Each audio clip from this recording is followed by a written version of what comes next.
Mga idol at kabayan, 36 na mga FA-50, 14 na SAAB JAS-39 Gripen, 12 F-16 mga multi-role fighter na pinagpipilian ng Pilipinas sa napaka-intense at nakaka-excite na proyekto ng Philippine Air Force. Ano kaya ang bagay at karapat-dapat maging next multi-role fighter ng Pilipinas? Alam niyo ba mga kabayan na kahit hindi mapili ang F-16, posible pa rin tayong mabigyan ng 12 hanggang 24 na mga F-16 ng Amerika? Paano? Alamin! Alam niyo ba mga kabayan na 8 taon nang walang bumibili ng SAAB JAS-39 Gripen? Ano kaya ang kayang ibigay ng Amerika at South Korea na hindi kayang ibigay ng Sweden? Yan ang mga balitang ating pag-uusapan dito lang sa Good News Philippines. Huwag kalimutang i-like ang video, mag-subscribe, mabilis lang ito, promise!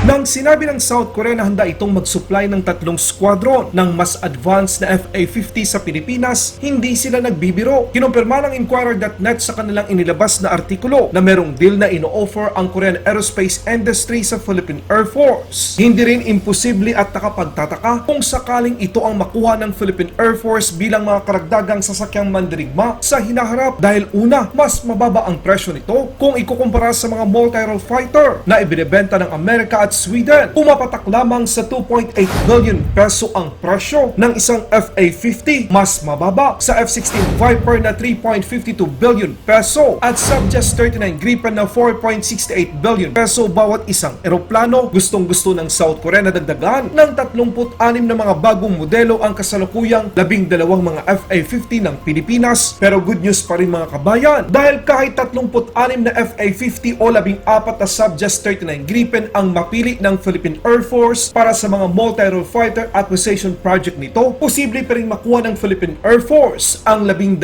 hanggang 24 na mga segunda manong F-16 sa pamamagitan ng donasyon ng Amerika sa Pilipinas. Kaya kumpiyansa sa Philippine Ambassador to the United States Jose Manuel Romualdez na magkakaroon na ngayon ng tunay na lakas ang Philippine Air Force sa tulong ng mga kaalyadong bansa tulad ng South Korea at Amerika. That we have all that is going to contribute to upgrading our armed forces into a level that we want it to be.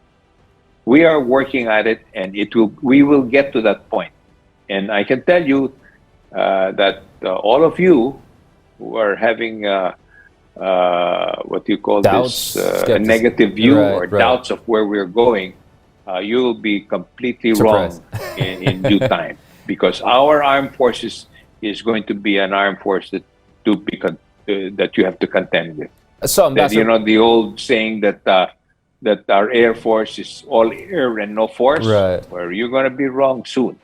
We're going to have an Air Force with a strong force. Imagine nyo mga kabayan, kapag meron tayong 4 na squadron o 48 mga FA-50 mula South Korea, tapos 12 hanggang 24 na mga F-16 mula sa Amerika, siguradong walang duda na ang lakas na meron ang Pilipinas. Sa mga nagsasabi na maganda pa rin ang SAAB JAS-39 Gripen, mga kabayan, walang duda na malakas at maganda ang SAAB JAS-39 Gripen. Pero pagdating sa support at mga spare parts kapag kinailangan ng Pilipinas ng mabilisan, sa tingin ko makakakuha tayo ng tulong sa ating mga kaalyado. Kahit yung CEO ng SAAB inamin ang matinding pagkadismaya dahil sa loob ng 8 taon wala pa silang naibenta na fighter aircraft. Mula 2014 hanggang sa kasalukuyan, walang bansa ang muling sumubok na bumili ng JAS-39 Gripen. Mas pinili ng ibang bansa ang mga produktong inaalok ng Amerika dahil sa isang rason. Ang Amerika ay merong security cooperation o tulong na ibinibigay na hindi kayang gawin o limitadong gawin ng bansang Sweden. Tingnan nyo na lang mga kabayan ang isa sa mga rason kung bakit hindi umusad ang Gripen sa panahon ng Duterte administration dahil daw sa mga human rights violation ng Pilipinas. Dagdag pa dito ang kampanya ng gobyerno na tapusin ang mga rebelding grupo. Ngayong wala na si dating Pangulong Duterte sa pwesto, doon muling umusad at nagkaroon ng approval sa pagbebenta ng SAAB JAS-39 Gripen sa Pilipinas. Isang galaw ng Sweden na nakababahala para sa ating bansa. Kabaliktaran naman ang ginawa ng Amerika. Sa panahon lang ng dating Pangulong Duterte nag-umpisang magbenta ng pinakabagong F-16 multi-role fighter ang Estados Unidos sa Pilipinas. Isang galaw ng Biden administration na kahit anong bansa man ang magtangkang lusubin o atakihin ang Pilipinas, nakahanda ito upang suportahan at tulungan tayong mga Pilipino. Hindi katulad ng bansang Sweden na nag-aalangan sa pagbenta ng kanilang armas sa Pilipinas dahil sa lilin nilinis ng dating administrasyon ang mga anay sa lipunan. Kung kayo ang tatanungin mga kabayan, kanino dapat tayo bumili ng mga kagamitang pangdepensa sa bansang takot magbenta ng kanilang armas dahil daw sa paglabag sa karapatang pantao o sa bansang handang dumipensa sa kanyang kaalyado tulad ng South Korea at Amerika? Maraming salamat. Ang tagahatid ng balita, Good News Philippines. Mabuhay ang mga Pilipino, mabuhay ang Pilipinas. Laban Pinas.